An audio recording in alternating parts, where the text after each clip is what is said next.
Francis Bacon. So he is actually son of Sir Nicholas Bacon and Anna Cook. இதான் அப்பா அம்மா. அடுத்து வந்து பார்த்தீங்கன்னா he has written totally 58 essays.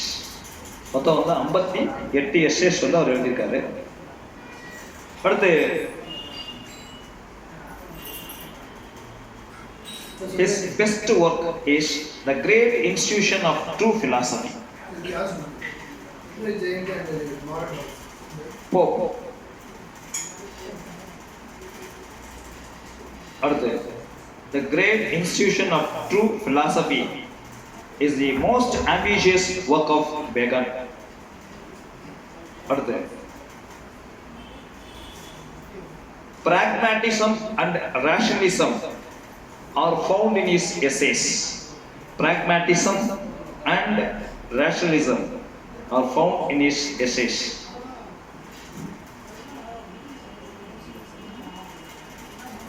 Rationalism are found in his essays, and his essays, the English essays and essays fall on 3 topics.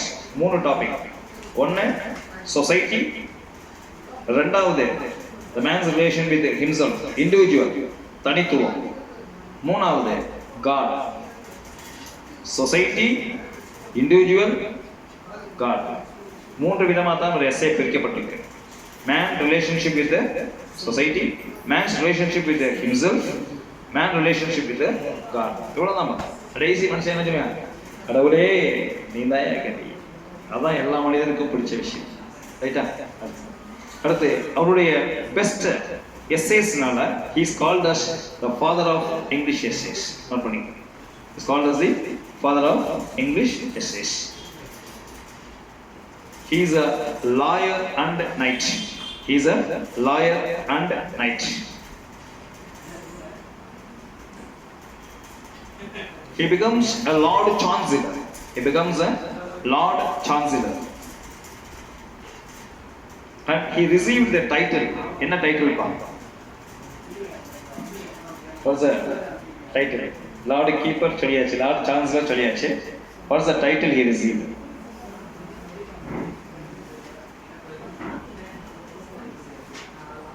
He was called as Baron. Baron Vegulam. Note பண்ணிங்க.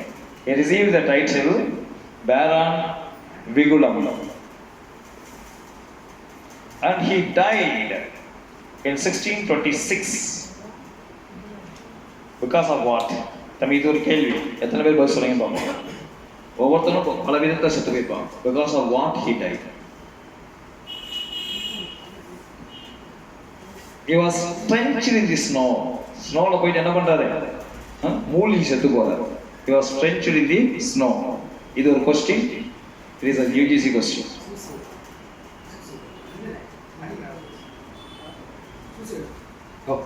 போகும்போது உள்ள வந்து செத்து போயிட்டாரியா? ட்ரென்ச்னா இப்போ போயிட்டே இருக்காரு, திடீர்னு டொக்குன்னு இறங்கிடுச்சுன்னு வச்சுக்கோ, இவ்வளோ தூரத்துக்கு இறங்கிடுச்சு ஸ்னோ. இப்போ நான் யாருமே தூக்குறதுக்கு இல்லைன்னா கொஞ்ச நேரம் நீ என்ன ஆயிடுவ? தரைச்சி போக மாட்டியா? அவ்வளோதான். இவன் ஸ்ட்ரென்ச் இன் ஸ்னோ. எதிர்பாராமல் ஸ்னோவில் போய் என்ன பண்ணுறாரு? டக்கு டக்கு டக்குன்னு வச்சு போக முடியாது. அதனால தான் பார்த்தீங்கன்னா சில நேரம் என்ன பண்ணுவாங்க, கையில் ஒரு ஸ்டிக் மாதிரிலாம் கொடுத்துருப்பாங்க. விபத்து. எப்படி? Accidentally he died. நோட் பண்ணிங்க. Of truth. Of truth.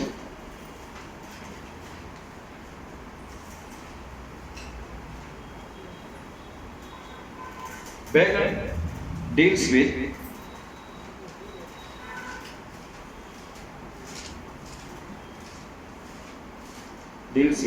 truth on 2 aspects. One is with God, one is with society. ரெண்டே தான். கடவுளை வச்சு டிஸ்கஸ் பண்ணுவாரு. What is truth? முதல் கேள்வி, what is truth? It is taken from Bible. Ask and felicit. அப்போ ஒரு கடவுளுடைய கேள்வியை ட்ரூத்துக்கு கொண்டு வந்து கேள்வி, ஒரு சம கேள்வி யாரும் கேட்குறாரு. கேட்டுட்டு அவர் என்ன பண்ணுவார்னா, அண்ட் ஹி லாஃப். அந்த ஜட்ஜி என்ன பண்ணுவார்னா லாஃப். இதுதான் வந்து opening line. What is truth? Ask, Pilate and laugh. இவ்வளோதான் சென்டென்ஸ். சம சென்டென்ஸ். பிலேட்டுங்கிறது வந்து அவர் தான் ஜீசஸ் கிரைஸ்டுக்கு தண்டனை கொடுத்தவர். ஆமா, உண்மையில இது பைபிள்யா. பிலேட் பிலேட் தான், PILATE. பிளேஸ்ல பிளேட் இருக்கும். அவர் தான் கொடுக்குறாரு. ஏன்னா ட்ரூத்துக்கு விளக்கம் யாருமே சொல்ல முடியாது. என் சைடில் ட்ரூவா இருக்கிறது இவங்க சைடில் வந்து ஃபால்ஸா இருக்கும். அதனால தான் பார்த்தீங்கன்னா நீதிமன்றங்கள்லாம் இருக்கு. என் சைடில் ட்ரூவா இருக்கிறது உங்களுக்கு என்ன இருக்கும், தப்பா இருக்கும். உங்கள்கிட்ட தப்பா இருக்கிறது நீதிமன்றத்துக்கு சரியா இருக்கும். அதனால தான் நீதி தேவதை என்று சொல்லுவாங்க. அது ரைட்டா இருக்கா தப்பா இருக்கான்னு நமக்கு தெரியாது. அடுத்து, he compares truth to daylight. Note பண்ணிக்கோமா, சக்கன் நோட் பண்ணி. he compares truth to daylight and dim candlelight. அதாவது ட்ரூத்ங்கிறது daylight, candlelight என்னப்பா, லைட், பொய். பொய்யை வந்து எதுக்கு கம்பேர் பண்றாரு, கேண்டில் லைட்டுக்கு கம்பேர் பண்றாரு. அடுத்து சொல்றாரு, யார் உண்மையை பேச முடியும் அப்படின்னு கேட்டா, only saints can talk the truth. சன்னியாசிகள், எதுவுமே இல்லை உலகத்துல வந்து எனக்கு எதுவுமே தேவையில்லை அப்படின்னு நினைக்கிறவன் மட்டும்தான் என்ன பேச முடியும், உண்மையை பேச முடியும். ஏதாவது தேவைங்கிறவன் உண்மையை பேசவே முடியாது. அடுத்து,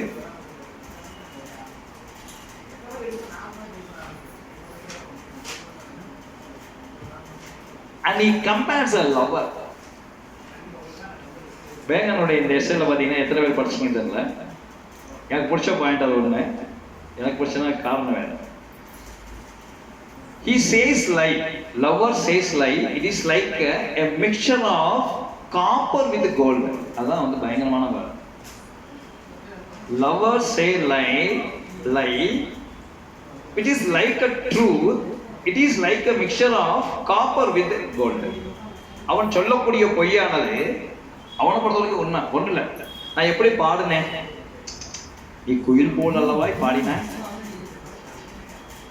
ஆனால் அவங்க என்ன பண்ணாங்க, அப்படியா நான் எப்படி ஆடுனேன், நீ மயில் போல் அல்லவாய் ஆடினேன் அப்படின்னு அவட எப்படி நெகிழ்ந்துருவாங்க. இது எப்படி அப்படின்னு கேட்டா பேகன் சொல்றாரு, it is a mixture of copper with gold. கோல்ட வந்து சும்மா வெறுமனே வச்சா ஏதாவது ஆர்னமெண்ட் செஞ்சு போட முடியுமா, நல்லா இருக்காது. அது கூட மிக்ஸ் பண்ணீங்கன்னா தான் பண்ணணும். என்ன விஷயம்னா, இதை சொன்ன விஷயம், பெண் குயில் பாடாது, பெண் மயில் ஆடாது. ஆனா நாளைக்கு எப்படி சொல்றேன், குயில் போடாங்க, மயில் போடாங்க, அப்புறம் என்னது பிராடு. ஆனா சொல்லும் பொழுது அவங்க எப்படி இருக்குது, உண்மையா இருக்கு, பொய் கலந்த உண்மை. இதை தான் வந்து பேகன் ரொம்ப டீசெண்டா சொல்றாரு, வாட் இஸ் ட்ரூத். ஒவ்வொருத்தவங்க அது என்னது அவனை பொறுத்த வரைக்கும் உண்மையா இருக்கும். சரி, அடுத்து the last point. நீ கேட்ட பிலேட் யாருன்னு கேட்டல, he is a Roman governor. Note பண்ணிக்க, he is a Roman governor.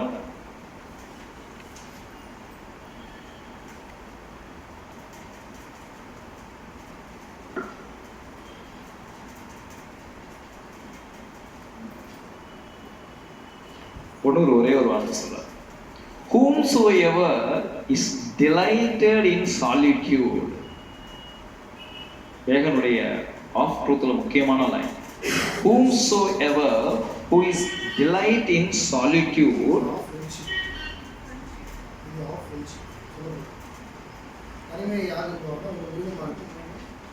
இது ஃப்ரெண்ட்ஷிப் தான், ஃப்ரெண்ட்ஷிப் வந்துட்டோம். ஓ, ஃப்ரெண்ட்ஷிப் சொல்லி ட்ரூத்ல இருந்துட்டோமோ இல்லை, இது ஒரு உண்மைன்னு சொல்லாத. Is either a beast or a god. Is a beast or a,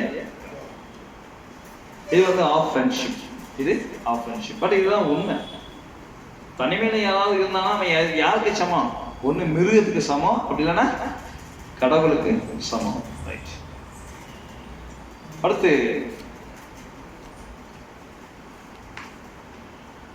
this essay is a criticism of Aristotle. The essay actually begins with the criticism of Aristotle.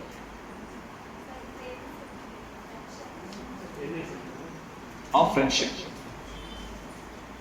Of friendship begins with a criticism of Aristotle. அங்கதான் சொல்லுவாரு, the lover of solitude is a beast or a god. அடுத்து, he talks about Canadian sage.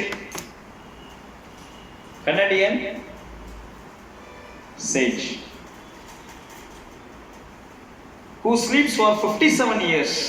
எத்தனை வருஷம்? 57 வருஷம்.